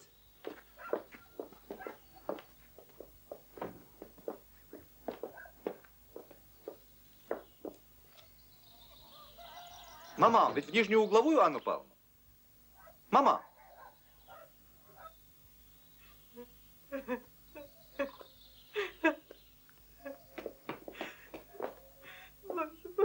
Когда же он освободит меня? Виктор, что же?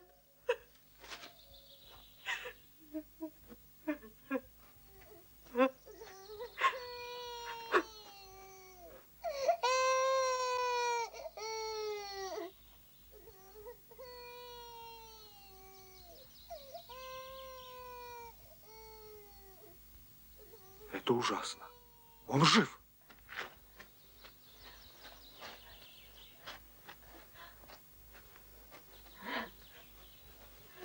Как я его ненавижу.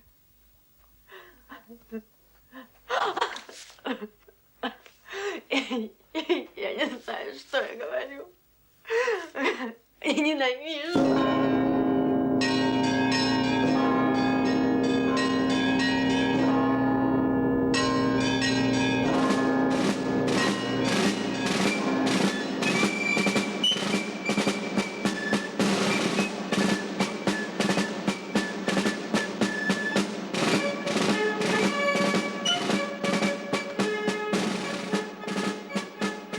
Прошу покорно.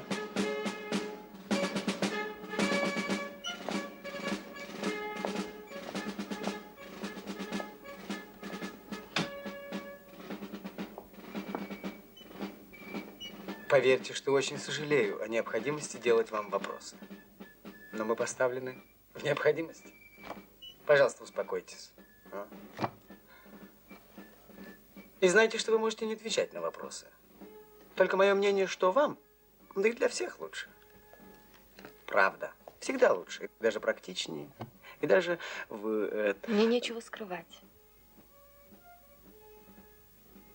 Так вот, ваше имя, звание, исповедание, это все я записал.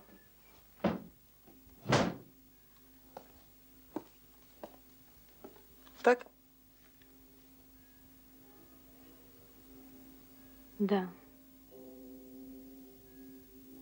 Вы обвиняетесь в том, что вы, зная о том, что ваш муж жив, вышли замуж за другого. Я не знала.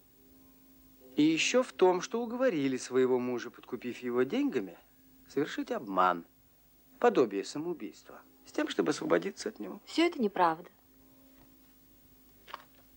Так вот, позвольте несколько вопросов. Переслали вы ему в июле прошлого года деньги? 1200 рублей.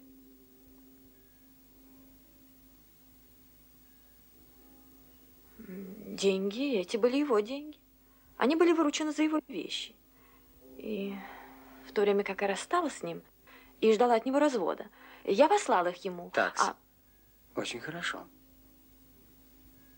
Деньги эти посланы 17 июля. То есть за 2 дня до его исчезновения. Кажется, что 17 июля. Я не помню. А почему были прекращены ходатайства в консистории в то же время? И было отказано адвокату?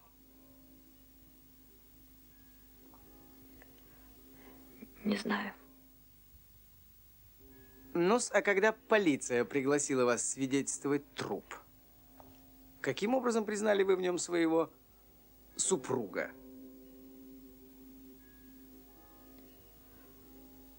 Я была так взволнована тогда, что не смотрела на тело. И так была уверена, что это он, что когда меня спросили, я ответила: кажется, он. Да, вы не рассмотрели от весьма понятного волнения. Хорошо-с. Очень хорошо.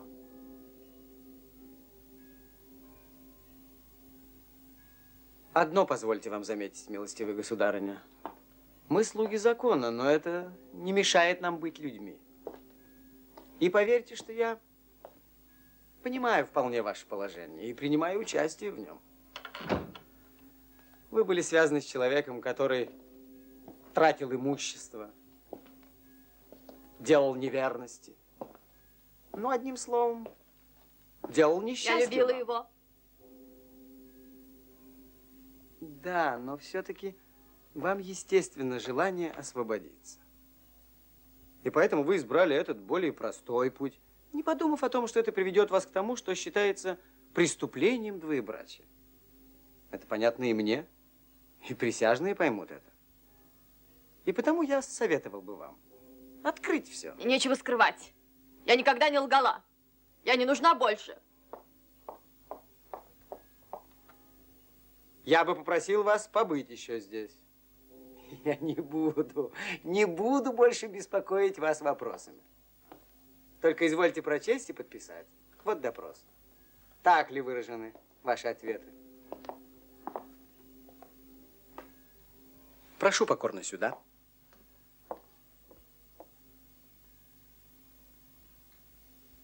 Попросите господина Каренина.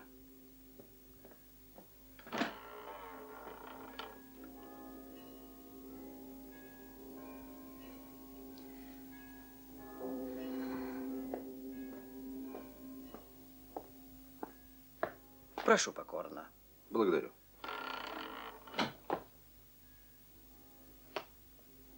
Что вам угодно? Я обязан снять допрос. В качестве чего? Я в качестве судебного следователя. С вас же я должен снять допрос в качестве обвиняемого. Вот как. В чем же? В женитьбе на замужней женщине. Впрочем, позвольте сделать вопросы по порядку. Присядьте. Благодарю вас. Ваше имя?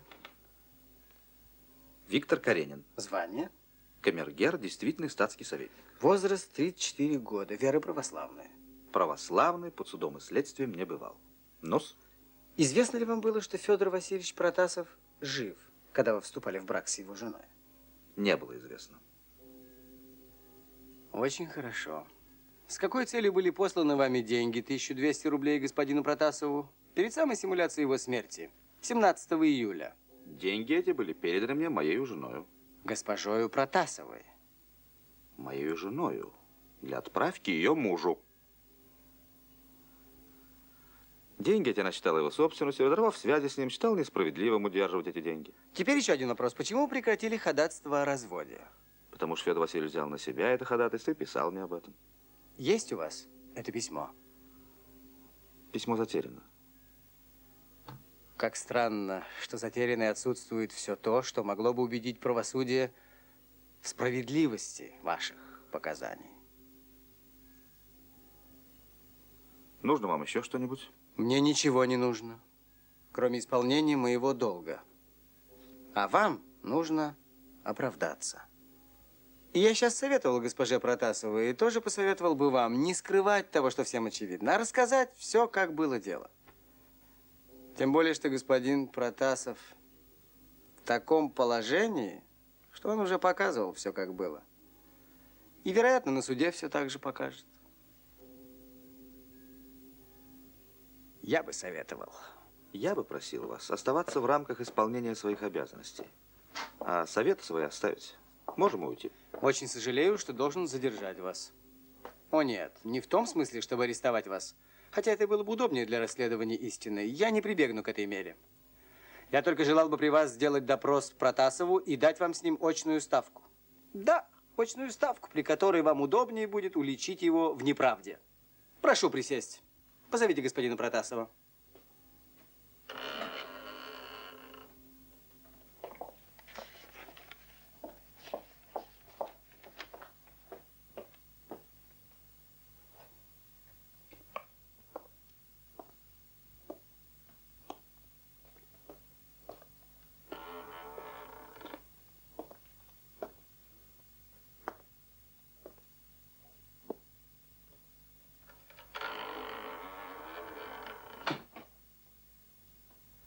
Прошу вас отвечать на вопросы. Спрашивайте.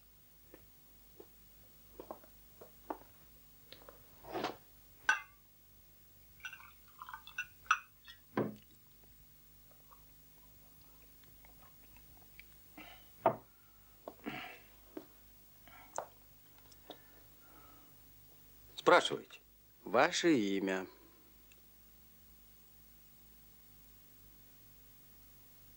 Вы ведь знаете. Прошу вас отвечать.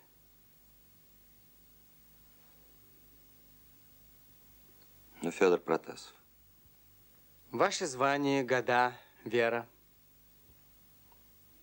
Как вам не совестно спрашивать эти глупости? Спрашивать, что надо, а не пустяки. Я прошу вас быть осторожнее в ваших выражениях и отвечать на мои вопросы. Ну, коли не совестно, извольте. Звание кандидат, года 40, вера православная. Дальше. Было ли известно господину Каренину и вашей жене, что вы живы, когда вы оставили свою одежду на берегу, на бревнах, и сами скрылись? Наверное, нет. И я хотел точно убить себя, но потом... Да это не нужно рассказывать. Дело в том, что они ничего не знали. Как же? Полицейскому чиновнику вы показывали другое.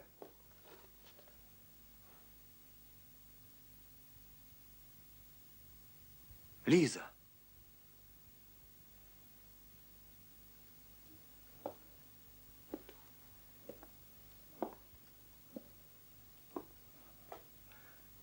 Елизавета Андреевна, Виктор, я не виноват, я хотел сделать лучше. А если виноват, простите.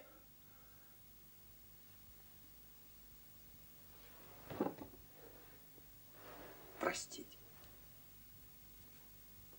Я понимаю, что вы хотите быть великодушным, но закон требует истины.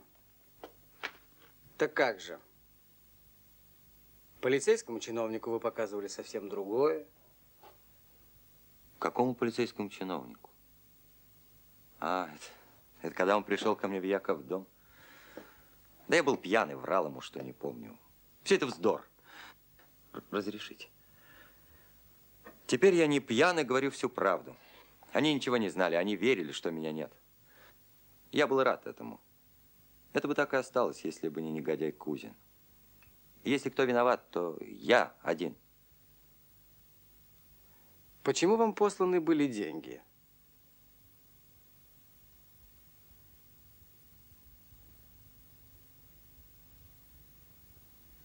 Почему вы не отвечаете? В протоколе будет записано, что на эти вопросы обвиняемый не отвечал. Это может очень повредить и вам, и им. Так как же?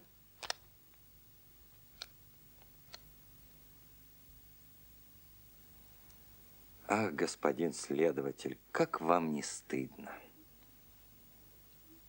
Ну что вы лезете в чужую жизнь? Рада, что имеете власти, чтобы показать ее. Мучаете. Не физически, а нравственно. Людей, которые в 1000 раз лучше вас. Я прошу вас. Нечего просить. Я скажу все, что думаю. А вы пишите. Пишите. По крайней мере, будут в первый раз в протоколе разумные человеческие речи.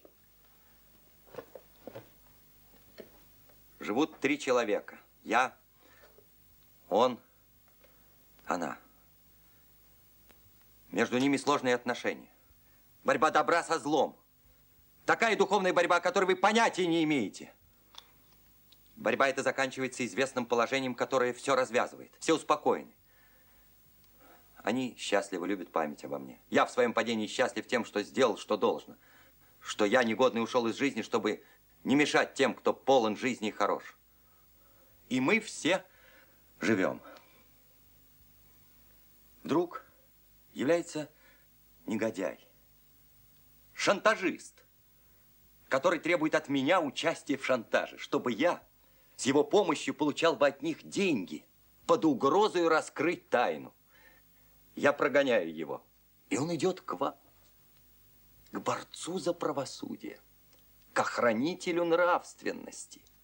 И вы, получая 20 числа по 2-гривенному за пакость, надеваете мундир и с легким духом куражитесь над ними, над людьми, которых вы мизинца не стоите, которые вас к себе в переднюю-то не пустят, но вы добрались и рады. Мы можем уйти? Сейчас подписать протокол. Я вас выведу!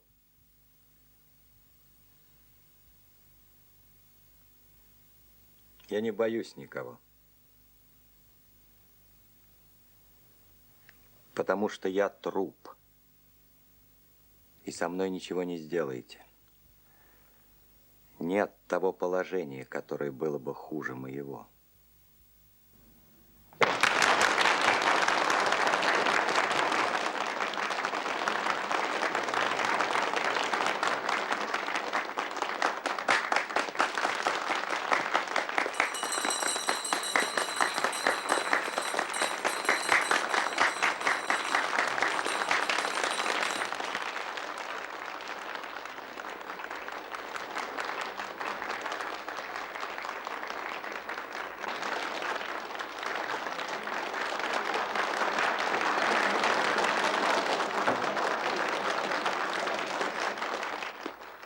Перед вашими глазами тип нетронутого русского человека с его широкой натурой, который вследствие своей доверчивости и великодушия пал жертвой глубоко развращенных общественных слоев. Как можно?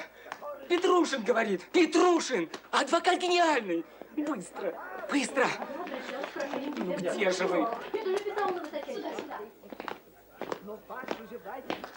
Садите направо и постойте, потом я вас устрою. На которое вы влияете своим приговором.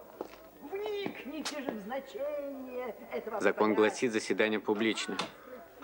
А вот нельзя, да и все, не велено.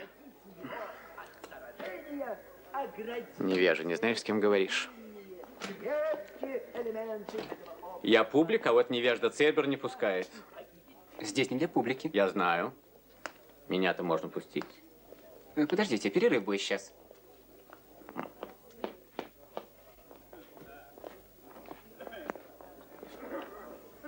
Позвольте узнать, в каком положении дела. Речи адвокатов. Петрушин говорит. Что ж, как подсудимые несут свое положение? С большим достоинством. Особенно Каренин и Света Андреевна. Не их судят, а они судят общество. Это чувствуется. На эту тему и говорит Петрушин. Ну, а Протасов? Ужасно взволнован. Весь трясется как-то. Как-то особенно раздражен. Вы хотите пройти? Да, хотел бы. Вы, князь Обрезков? Я. Пропустите. Который находится под особенно, так сказать, жгучими... Тут сейчас налево стул свободен. Я должен заметить, что блестящие рассуждения господина товарища прокурора о наследственности, хотя и разъясняют научные вопросы наследственности, неуместны в данном случае, так как истинность учения о наследственности нисколько этим не инвалидируется.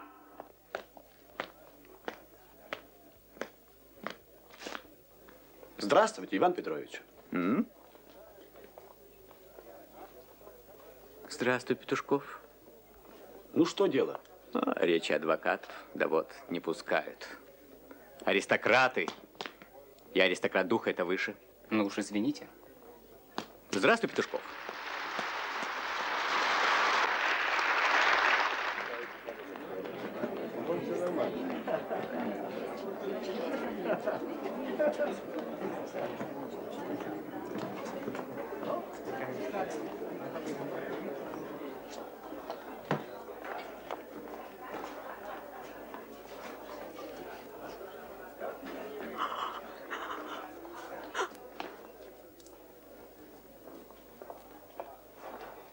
Прекрасно, прям до слез довел. Лучше всякого романа. Только непонятно. Ужасная фигура. Посмотрите, как он взволнован.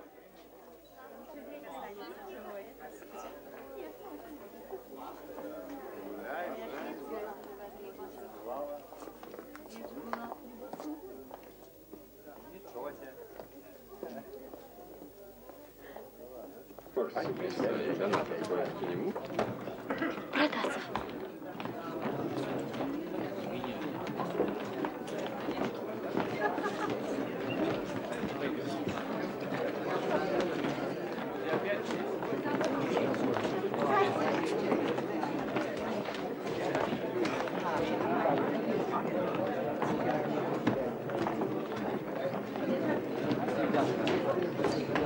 Глупо. Пошло. Скучно. Скучно. Бессмысленно.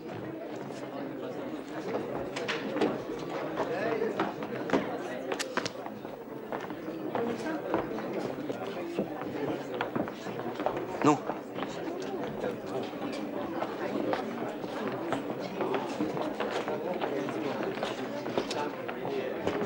Ну, батенька, дела наши хороши. Вы только в последней речи не напортите мне. Я не буду говорить.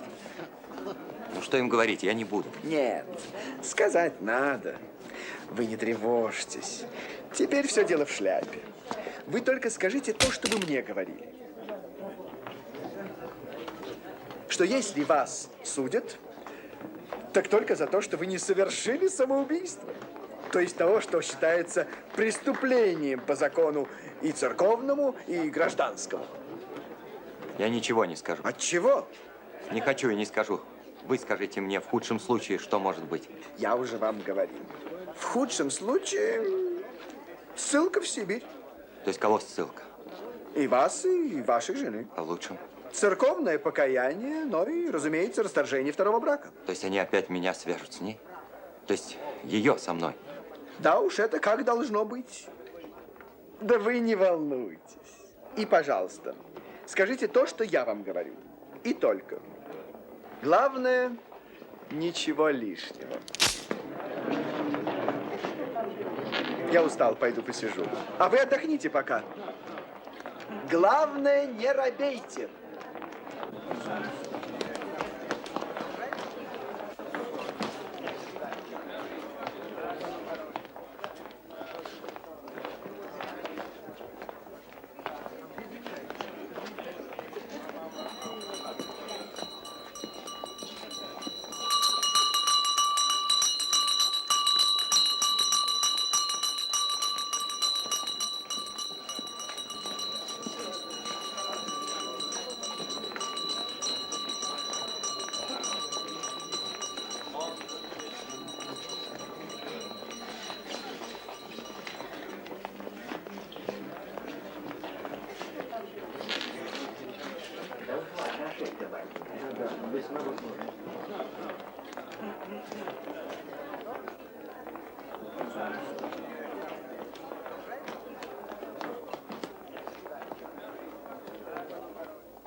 Кажется, хорошо. Лизу. Лизу!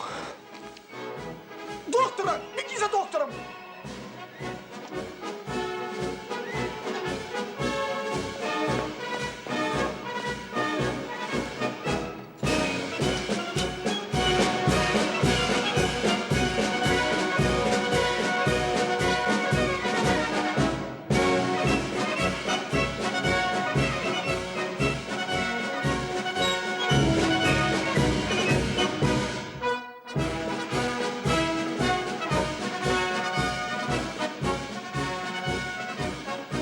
Что сделано, сделано. Несите!